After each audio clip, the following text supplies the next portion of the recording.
accidentally time-traveled to a murder scene. I became the 10-year-old victim. Before I could even see the killer's face, I saw a fire axe swinging toward me. After an intense burst of pain, I reappeared right here. The good news, I can resurrect infinitely. The bad news, I don't even know the plot. The damn system is frozen. Only half a sentence left. The clue is in. It hurts so much. After dying 3 times in a row, I finally confirmed that ID traveled into a murder case. First rebirth, I clutched my neck, grimacing in agony, in unbearable pain. I never expected death to feel like this. Before I could even think, a voice rang out right in front of me. Hee hee, little brat. Go to hell. Was I kidnapped? A single thought flashed through my mind, and I was already dead. This time, it was worse. I felt a stabbing pain in my heart. Opening my eyes again, I felt a wave of dizziness. The sharp pain in my heart hadn't even subsided. Through the dizziness, I heard the killer say, "Ah, so you're here." By the time I regained my senses, the killer had already said that line again. Hee hee, little brat. Go to hell. To avoid the next rebirths, dizziness from wasting my thinking time, I used all my strength to scream, "Don't stab the heart." The killer paused for a second. I died anyway, I have to say. This killer is a man of culture. He didn't stab my heart. I covered my eyes. Apparently, for the previous death, he had been aiming for my eyes. However, after several consecutive deaths, I started to understand the pattern. It seems that every time I die, the timeline moves forward a little bit. Theoretically, as long as I can keep dying, the timeline can keep pushing forward. Maybe after dying thousands of times, I'll know the whole story. But right now, the system has crashed. All that's left is that forward incomplete clue. The clue is in. If the system is completely dead, will I still be able to resurrect? That's not certain. Let's make a simple plan. The current strategy is 3 steps. First, assess the situation. Second, understand the environment. Third, survive. After the rebirth, the timeline had indeed shifted forward again. This time, the killer hadn't appeared yet. The curtain in front of me fell. A woman's voice whispered, "Hide, don't get caught." Based on the original boy's memories, this must be his mom. I tried hard to stand up, but I hit my head on something. I realized I was under a bed. If this is a bed, then we're likely at home. Following the logic of most scenarios, the killer is likely Dad. Could it be that Mom cheated, and Dad found out I wasn't his son, so he wiped out the whole family? Especially with the killer calling me little brat. Clearly, that term is meant to be insulting. I have to test it. If I can awaken his fatherly love, maybe there's a way out. Soon, the bedsheet was pulled back. The killer's familiar voice echoed. So you're here. Hee hee, little brat. Go to hell. I immediately spoke up. Dad. But the killer sneered. Ha ha ha. Your father is dead. Guessed wrong. Am going out to help. Dad, hide. Don't get caught. After the rebirth, Yuanju's mother said 2 things. These 2 sentences finally provided useful information. Am going out to help. Dad. This means the killer and Dad are currently fighting. Based on the current scene analysis, this should be a home invasion murder case. Clearly, after Mom goes out, Dad has already been killed by the killer. Mom has become the second victim. This won't take long. At most a few dozen seconds. Now that Mom has already gone out, it's too late to stop her. All I can do is hide quickly. Under the bed is obviously not going to work. I looked at the wardrobe. That probably won't work either. Too obvious. After much thought, I saw the small balcony window outside. I opened the window and stepped directly outside. There happened to be a part of the balcony blocked by a wall. As long as I stand firmly in this spot, he won't be able to find me. The killer walked in as expected. He opened the bed as usual. It seemed like a programmed sequence, making him smile even before he lifted it. But after he lifted it, the killer seemed to stutter for a moment, his eyes full of confusion. Not here. He seemed a bit desperate, going straight to pull the wardrobe door. Unfortunately, I wasn't in the wardrobe either. The killer became even more irritable. He walked over to the window, violently ripping open the curtains. I trembled in fear, almost falling off. He glanced at the curtains, but I wasn't behind them either. Just then, the phone rang. A deep male voice came through the phone. "Leave quickly. The cops are here." My heart skipped a beat. This guy has an accomplice. If that's the case, this will be hard to handle. The killer left the room immediately. I listened to the sounds from outside. I waited for 10 minutes, ensuring there wasn't a sound in the house before coming out. The house was just as I expected. It was my home. At this moment, Dad was lying on the ground, dying. Mom was also lying in a pool of blood. I thought it over and over, deciding the best way was to wait for police rescue inside the house. A few minutes later, there was a knock at the door. "Hello, police. We received a call about a murderer earlier. We're here to check the situation." I listened to the voices outside very vigilantly. Two people, that sounds right. Police patrols are always in 2% squads. Even if there's a trainee assistant, they wouldn't come alone. This means the people outside shouldn't be the killers, but the real police.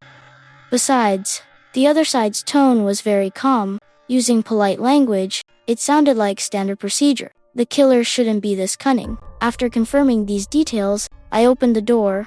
But the moment I opened the door, I regretted it. The killer appeared and struck my face with a knife. Those two familiar lines appeared again. "So you're here? Hee hee, little brat. Go to hell." The killer's phone call about the police arriving was actually a fake tip. The two killers were only calling because they couldn't find me, so they used that method to trick me. Realizing this, I decided that no matter what, I shouldn't open the door, and I shouldn't even reveal my tracks. I'm on the balcony. If I can wait until dawn, nothing will happen. After some thought, I decided to do just that.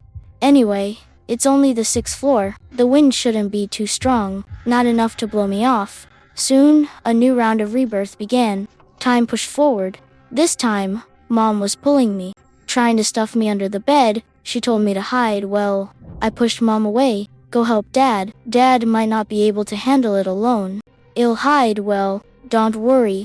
Mom looked at me in surprise, not expecting me to be so calm. She immediately left the room. To help Dad deal with the killer, I hid on the balcony immediately, waiting for the outcome outside. Soon, I heard the sound of the door being pushed open. Mom and Dad lost. As expected, this really frustrated me. I didn't expect Mom and Dad to be so useless. I don't know if it's the system's problem, forcing such a strong opponent on us.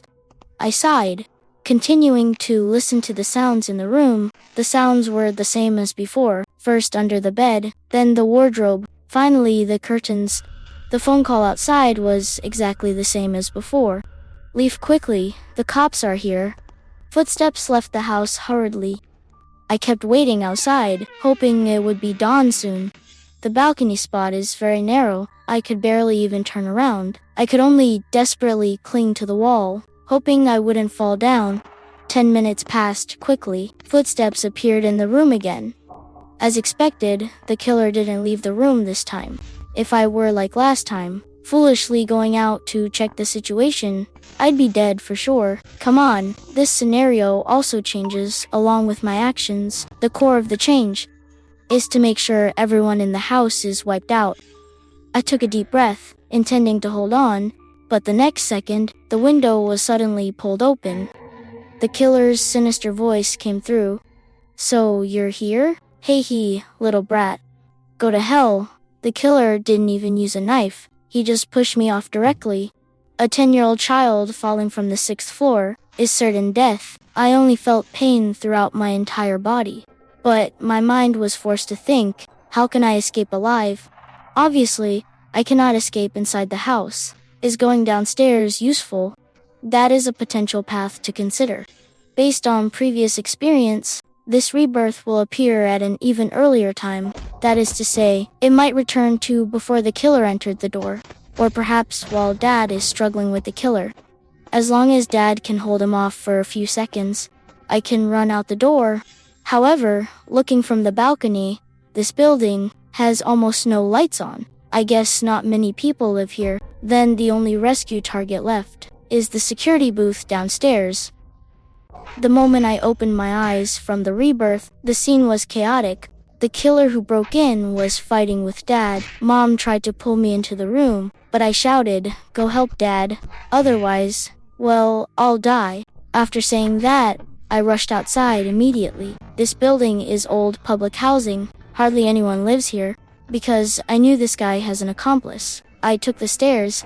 After all, the elevator is too obvious. You can tell which floor I'm on just by looking at the lights. I ran downstairs hurriedly. When I got near the ground floor, I carefully checked my screen. Only after confirming there was no one around did I run out of the building. The security booth isn't far away. I can reach it in 1 minute. I looked at the guard in the booth. His physical fitness looked pretty good. He looked like a smaller version of The Rock. Someone like this should be able to deal with the killer, right? I immediately said, "Uncle, there's a murderer in my house. Please hurry and help." The security guard nodded immediately. "Quick, take me there." The next second, I was suddenly stunned. Because from the position of the security booth, one could see my balcony perfectly. I suddenly remembered what happened in the last rebirth. The killer found me directly from the balcony and pushed me off. Under normal circumstances, he wouldn't have found me at all, unless a lookout outside could see me and tip him off. My heart began to pound with anxiety. Could I have just found the killer's accomplice? Thinking it over, I spoke up immediately. "Uncle, hurry." The guard didn't think twice. He went straight for the elevator. He pressed the button for the 6th floor. The next moment, I turned and ran. Damn it. How did he know it was the 6th floor? I had never divulged that information. But just as I was about to escape, I felt a large hand behind me. It grabbed me by the collar. The guard's massive fist smashed into my head. Although I didn't pass out, I didn't have the strength to walk anymore. The guard threw me over his shoulder. He showed a boorish grin. "Haha, you're a clever little Zhao Zai. I didn't expect you to figure it out." Soon, the guard brought me upstairs. The slaughter in the house had already been completed. I was thrown onto the ground. The other killer sighed. "The info seems wrong. There are no antiques in this house." I was shocked. I finally understood why they came here. I closed my eyes, resigning to my fate. As expected, they vented their anger on me. I sighed. It seems the possibility of escaping is slim. Leaving the residential complex might not be feasible. After all, the system is still lagging. I don't even know if the world outside the complex has been generated. And even if I call the police, I don't know if there are real police in this dungeon. With this setting, I thought for a long time. Suddenly, a way to break the deadlock came to mind. However, my expression turned incredibly grim. Is this damn system playing with me? How could they let a 10-year-old kid complete such a mission? The true way to clear this level, as I guessed, is actually to kill both murderers in this house. No sooner said than done. Based on my estimation, this time, the loop should have reset to before Ba opens the door. This means I still have time to set some traps. After the rebirth, the first thing I did was to immediately dial the police emergency number. Fortunately, someone answered the call. After the police received the report, they stated they would dispatch officers immediately. I also quickly set up some traps in the bedroom. There weren't many things I could use, only a kitchen knife, marbles, iron nails, thumbtacks, and things like that. Fortunately, I'm a 90s kid. I've actually watched movies where a kid outsmarts a brutal criminal, like Home Alone. Many of those tricks are worth learning from. This gave me some confidence. After setting everything up quickly, my front door was knocked on. Dad was planning to open it, but I stopped him. "Don't open it, Dad. It might be a bad guy outside." Dad gave me a skeptical look. He clearly didn't believe me. I patiently explained that we live in a relocated housing area. There are basically no neighbors nearby, and there are no special circumstances going on. It's unlikely that property management would come by at this hour. Plus, Mom and I didn't order any food delivery. Whoever is here at this time must have suspicious intentions. Dad said I've been watching too many suspense movies. He said I'm being paranoid for such a young kid. He moved to open the door, But I spoke up directly. We are not opening the door. We've already called the police. You better run away now. The person outside was clearly taken aback for a moment. Then he snapped in a rage. You little brat. Just you wait. I don't believe for a second that you called the police. After saying that, he started frantically pounding on the door. That pretty much confirmed he was the bad guy. Mom and Dad were startled too. They hadn't expected a single sentence from me to set the criminal off. Dad looked at me, his eyes filled with doubt. He clearly sensed that his son had changed. I stayed inside the room and didn't open the door. Dad went to the kitchen and grabbed a vegetable knife. Looking at his frail frame, I understood why he couldn't beat the killer. How could this overworked corporate slave possibly deal with a vicious, cold-blooded murderer? I told him to call the police again, because I was worried that if a child like me called, the police might not take it as seriously, slowing down their response time. Mom was trembling with fear, not knowing how to handle the situation. The killer outside was still slamming the door violently. He even tried banging on it with some tool. The reason he was so reckless was because he had an accomplice below acting as a lookout. He wasn't afraid at all. And since that accomplice was a security guard, the CCTV cameras were likely already disabled. It wouldn't be hard for him to escape. Plus, combining the information I heard in my last life, the killer at this moment must know about the invaluable antiques and the wealth inside the house. That is what made him take such a risk. I took a deep breath, preparing for the worst-case scenario. Suddenly, the knocking stopped. Dad whispered, "Could he have left?" I listened to the sounds outside. Listening closely, I could still hear footsteps. I shook my head. He didn't leave. I don't know what he's doing. Suddenly, a terrible thought crossed my mind. I said in a trembling voice, "Dad, do we have a spare key outside?" Dad's expression changed instantly. Before he could answer me, the lock on our door clicked as a key was inserted into the keyhole. Clearly, the killer also realized this point quickly. He has come back in. I let out a gasp of shock. Dad immediately rushed forward with a knife. The killer was also very experienced. Fearing that when the door opened, someone would be waiting with a knife to strike, he yanked the door open violently. Dad rushed forward and stumbled, falling to the floor. After a few cries of pain, the killer dragged my dying father into the room. The killer stared intently at me. He, little brat. Quite clever, aren't you? But it's useless now. Mom rushed forward instantly to fight. I carefully crept into the bedroom. The bedroom is my home turf. This is my only chance to fight back.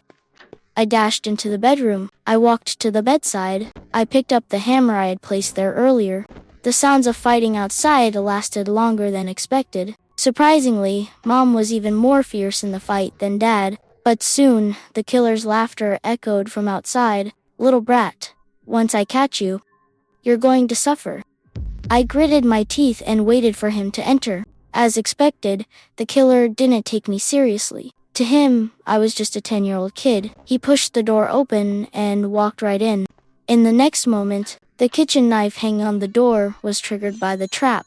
Because I had specifically added rubber bands, the knife fell at a blistering speed, yet the killer's reactions were still too agile. The knife only managed to embed itself in his shoulder. I felt a bit panicked, but I didn't lose heart. There were other traps in the room. There were plenty of marbles scattered on the floor. Infuriated, the killer pulled the knife out of his shoulder and walked further inside. The pitch-black bedroom made it impossible to see the floor. He stepped on a marble and instantly fell to the ground. And it wasn't just marbles. There were thumbtacks too. The marbles made the killer fall hard. The back of his head was bleeding from the impact. The thumbtacks were embedded all over his back, everywhere. The glue traps on the floor also played their part, sticking the killer firmly to the ground. Seeing this, I knew my chance had arrived. Ignoring my fear, I grabbed the hammer and rushed toward him. I swung the hammer down hard, but as expected of a murderer, he dodged with great agility. The hammer still struck his shoulder. The killer cursed, "You little brat. Just you wait. Don't let me catch you." I sneered. How could I ever give him that chance? I raised the hammer and brought it down with all my might, over and over again. The killer's head was covered in blood.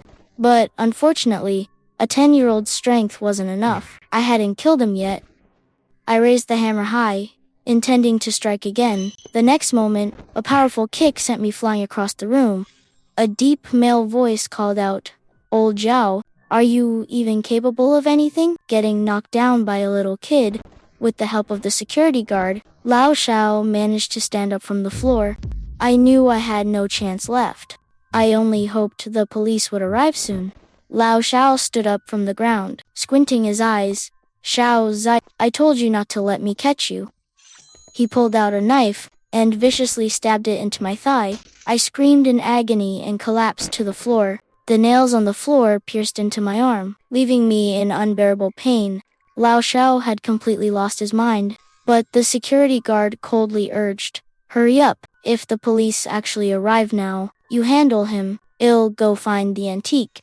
I said in an icy tone, "There is no antique at all." Now that there was no other way, I had to find a way to gather more information. I stared at them with a burning gaze. "I don't know who gave you that information, but I can tell you for sure, my family has no money. The so-called antique is just a rumor. If we really had an antique, would we still be living so frugally?" Lao Zhao and the security guard looked at me with suspicion. I let out a sigh. "I am only telling the truth. Besides, the police are almost here. You should hurry and run. Maybe you can still get away." I appeared to be very calm. After all, dying just means being reborn anyway. At most, it will just hurt a bit. These two sentences had already shattered the mental state of these two killers. Even the usually composed security guard started gritting his teeth while looking at me. "Is what you're saying true?" I nodded my head. "Whether I say it or not, you will kill me to silence me anyway. What reason do I have to lie?" The security guard snapped completely. He started smashing the furniture in the room, as if he would dig 3 feet deep to find the so-called antique. Otherwise, they would have gained nothing, and would have become murderers for no reason at all. "Damn system, hurry up and get back online." I let out an angry roar. The security guard and Lao Shao were both stunned for a moment, and, in my mind, the system's notification sound appeared. "System loading complete. Due to an error, this system can currently only determine if the level is cleared." I was completely speechless. This system is no different from not having one at all. The only thing to be thankful for is that, if I successfully clear the level, I can return to my original world. Lao Zhao was about to kill me. I started thinking about what to do in the next rebirth. I stiffened my neck and looked at Lao Zhao. "Go ahead. Give me a quick death. I'm in a rush." Lao Zhao was stunned. People these days actually seek death voluntarily. The security guard laughed. "Hey, he's just a kid. He can't handle the pain, so wanting to die is normal." Lao Zhao sneered. "Hey ha. I won't let you have your way." My consciousness began to fade quickly. It was finally about to restart. But an ill-timed voice rang out. "Freeze, police." There really are police, but isn't this coming a bit too late? I don't know if it was due to the intense rage, or because my injuries were too severe. I passed out directly. "It's okay, little one." When I opened my eyes again, I was already in the hospital. A pretty policewoman was looking at me, offering soft words of comfort. I rubbed my head. Did they catch the killer? Were they caught? The policewoman kept using that tone one uses for a child. "You're very brave, little one. Don't worry, both killers have been caught. We are currently interrogating them. There won't be any problems."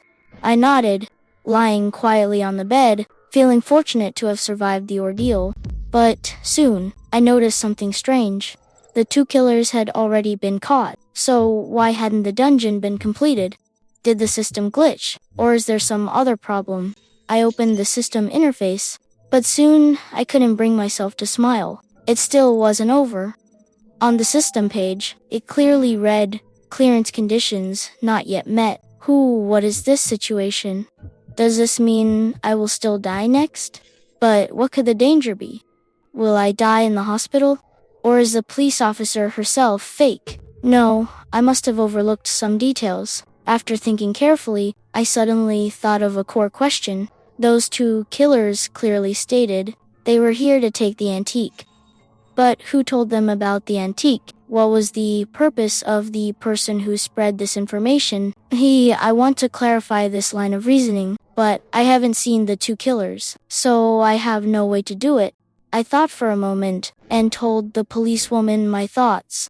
Officer, may I ask you a few questions? The policewoman smiled and nodded. I asked 3 questions in a row. Are there really only 2 killers? How did they know my house had an antique? My house doesn't even have any antiques. Why would someone spread such a rumor? These 3 questions left the policewoman wondering how to answer. She smiled and patted my head, then told me, "Little one, you don't need to know so much. Just focus on recovering, okay?" I put on a serious expression. "Officer, what I actually meant is, perhaps there is a 3rd killer. Think about it carefully. Could the person who spread the rumor about our antique have some dark, hidden secret? Even if it was just spreading a simple rumor, it caused my whole family to get hurt, which is against the law, right?" The policewoman's expression immediately turned serious. She hadn't even thought about these issues originally. I guided the policewoman's thoughts step by step. So, if this 3rd killer's goal was to kill my whole family, and the first 2 killers failed, wouldn't he come back? Am I still in danger? The policewoman thought for a moment, and told me she would step away for a bit. Soon, an officer named Lee Yu walked in. He looked at me. "Little one, I heard everything you just said. Your analysis makes a lot of sense. Is there anything else you'd like to add?" I thought for a moment. Just one last point. Based on the principle of profit, what does this 3rd killer really want? We don't know, so this person is the most dangerous one. I think you could focus the interrogation on this aspect. Officer Lee nodded. "No problem. We will give you the results soon. Of course, I can also give you some details. These 2 guys were workers at your dad's factory. They said they knew your dad had money, so they wanted to rob your dad's factory." Wait, I think I know something now. I immediately asked, "Uncle Officer, how is my dad doing now?" Officer Lee smiled. "Oh, your dad only suffered minor injuries. He's fine. Hell, be ready to be discharged soon. Once he finishes his checkup, you'll let him come see you." He patted my head, smiling. What a good boy, still knowing how to care about your dad. I shook my head. "Uncle, I have one more question." Officer Lee looked at me with a smile. "Ask away, little one." "But Uncle is quite busy, so this has to be the last one." I nodded. "I want to ask you, how many emergency calls did you receive?" Officer Lee was taken aback. "Oh, just one. Wasn't it the one you made?" I remember it quite clearly. A little child called the police. If it hadn't been so logical and clear, we would have thought it was a prank. My heart skipped a beat. Then I sighed. I've found the 3rd killer." Officer Lee looked at me in disbelief. "Who is the 3rd killer?" My voice was cold. "It's my dad." When the killers were about to enter, I asked him to call the police. That was because I was afraid you wouldn't believe me. A small child calling the police, but my dad didn't call. And the killers were employees from my dad's factory, so the matter of the antique, most likely, my dad took it. But my house doesn't have any antiques. So what was my dad's intention? I think, Uncle, you should interrogate him in this direction. Also, Uncle, if you were the killer, and you entered the house, wouldn't you kill the man of the house first? The man has to die first, so he has no fighting strength. Otherwise, he might cause trouble. But my dad only had the lightest injuries. Does that make sense? So in this situation, there is only one possibility. That is, he is also one of the killers. It's just that I don't know why my dad wanted to kill me and Ma. I looked a bit dejected. Officer Lee was truly shocked, because everything I analyzed was perfectly logical. He immediately began to search for the surveillance footage from my dad's factory, as well as his chat records with the 2 killers. In the end, everything was as I had thought. My dad hired the 2 of them to enter the house and pretend to commit a murder. But in the end, my dad was supposed to survive. My dad would then hand over that precious antique. As for the reason for doing this, my dad said he wanted to divorce my ma, but she was asking for too much money. He had no other choice, so he had to create a home invasion robbery story. And my dad clearly stated that it was old housing, so there wouldn't be any surveillance. And he even designed a logical escape route for the killers. But the real reason was my dad had lost a lot of money gambling. He sold everything the family had, then bought huge insurance policies for me and Ma, planning to fake an accident to collect the insurance. My dad was naturally sentenced, and Ma also chose to get a divorce. However, how things develop afterward no longer concerns me, because my mind has already received a notification: dungeon clearance successful.